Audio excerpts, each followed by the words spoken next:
Baik, terima kasih saudara. Senang sekali saya Afla Nadia dapat menemani Anda kembali dalam Serambi Topik.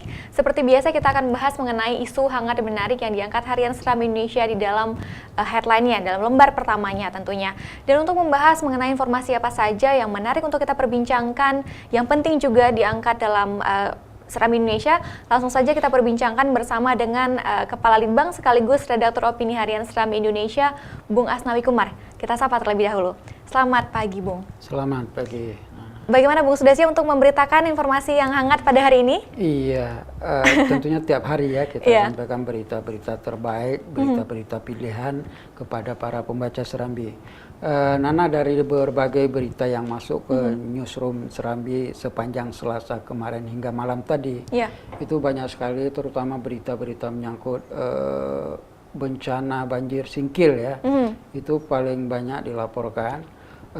Dalam bencana ini menariknya wartawan Serambi, rekan kita Dede Rusadi, rupanya ikut juga terkena imbas ya, di mana rumahnya ikut banjir. Kemudian pada saat dia ingin menolong seorang wanita hamil untuk naik ke ambulan karena akan melahirkan, kameranya terjatuh ke air, dia juga sempat terjatuh dan terluka di bagian kakinya.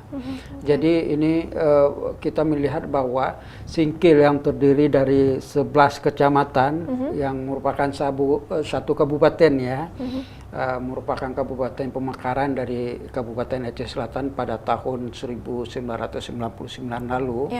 Dari 11 kecamatan sebagian besar, tepatnya ada 7 kecamatan yang dilanda banjir. 7 kecamatan? 7 kecamatan yang dilanda banjir. Ketujuh kecamatan ini antara lain Suro, Singkohor, Danau Paris, Simpang Kanan, Gunung Meriah, Singkil, dan Singkil Utara, Nana.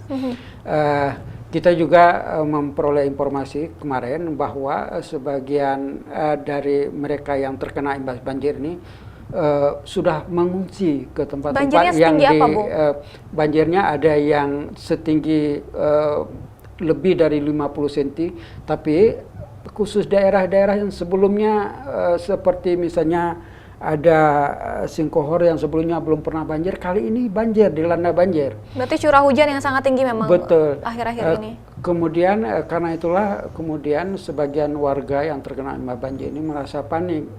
Kemudian mereka mencari tempat-tempat yang lebih aman untuk mengungsi. Tapi sampai kemarin titik-titik pengungsi masih tersebar demikian banyak, belum di satu posko seperti itu? Belum. Ada yang di kantor camat misalnya, ada yang di kantor camat. Kemudian juga sampai kemarin kita belum memperoleh sebetulnya mereka sudah mendapat penanganan seperti apa ya di masa panik seperti itu, Nana. Baik, kalau dari informasi yang kita dapatkan, Bung, bagaimana kondisi dari para pengungsi ini saat ini? Iya, ada satu cerita menarik. Cerita human interest yang kita tempatkan di halaman 1 juga edisi hari ini. Itu seorang wanita yang ingin melahirkan ya, ingin melahirkan sudah sampai bulan. Kemudian tidak ketika coba ditolong ternyata harus mendapat perawatan ke rumah sakit yang lebih besar. Tepatnya ke rumah sakit kabupaten di kecamatan Gunung Meriah ya. Pada saat itulah si ibu hamil ini dicoba ditolong, dibawa ke naik ambulan, misalnya ambulan pun ternyata kemudian mogok. Kemudian ketika coba ditolong lagi ada kendaraan pribadi, kemudian di kendaraan pribadi itu terperosok ke dalam lubang, jadi banyak betul. Disitulah wartawan kita terpanggil, rasa kemanusiaannya coba ikut menolong. Akhirnya dia sendiri yang juga mendapatkan musibah di situ. Mendapatkan musibah, terjatuh, kameranya jatuh. Jadi kita melihat bahwa pasca tsunami 2004 lalu itu Singkil sudah termasuk daerah yang paling rendah. Paling tidak ini memang banjir yang sering terjadi memang karena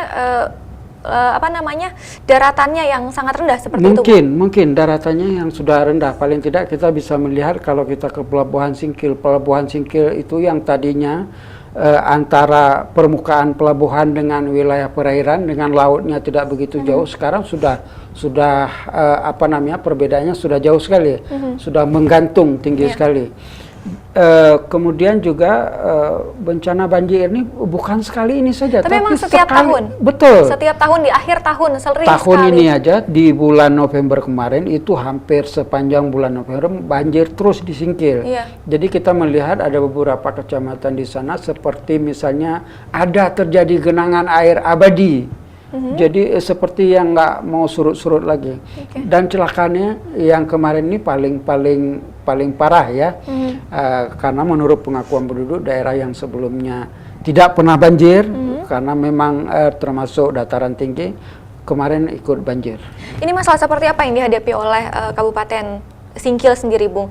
Melihat banjir ini sering kali terjadi, apakah tidak ada solusi yang dilakukan oleh pemerintah sendiri? Informasi yang kita dapatkan seperti apa, Bung? Ya, mestinya ini harus ada penanganan yang menyeluruh ya. Paling tidak kita melihat, kita tahu bahwa satu dampak banjir besar ini disebabkan karena memang Singkil, Kabupaten Aceh Singkil yang sebagian besar wilayahnya terletak di kawasan Gunung Loser, itu justru kawasan hutannya sudah gundul. Dulu paling sering kita di sana mendengar ada berita-berita illegal logging dan lain sebagainya, penebangan pohon yang serampangan. Jadi akibatnya ya sekarang ini dirasakan.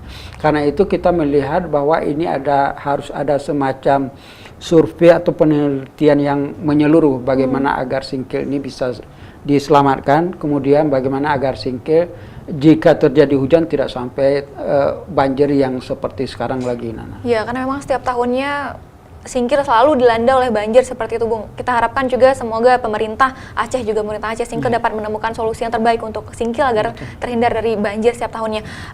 Informasi lainnya, Bung, yang menarik untuk kita perbincangkan dalam koran kita hari ini seperti apa? Iya, saya tambahkan juga sedikit, kita juga menurunkan besok berita yang sifatnya kalau ada warga yang ingin membantu saudara-saudara kita yang ada di Singkil yang terkena musibah, itu ada juga petunjuknya kemana bantuan harus disalurkan.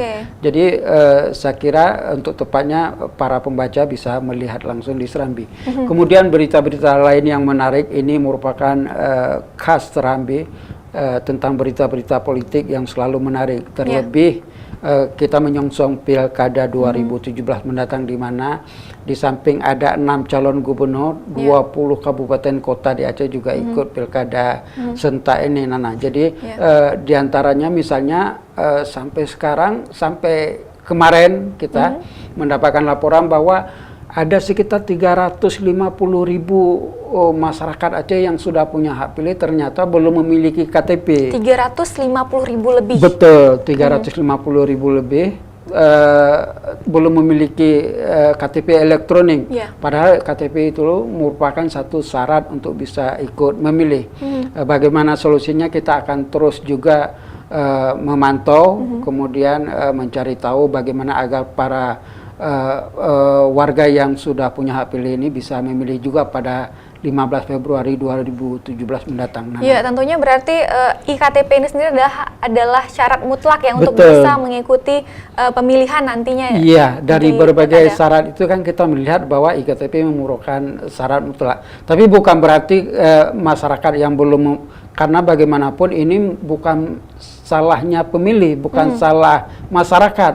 Tapi karena memang prosesnya, proses untuk membuat iktp ini kan cukup di lama, pemerintah Bung. sebetulnya, di Kementerian Dalam Negeri ya, dengan apa namanya jajarannya sampai ke daerah-daerah, Nana.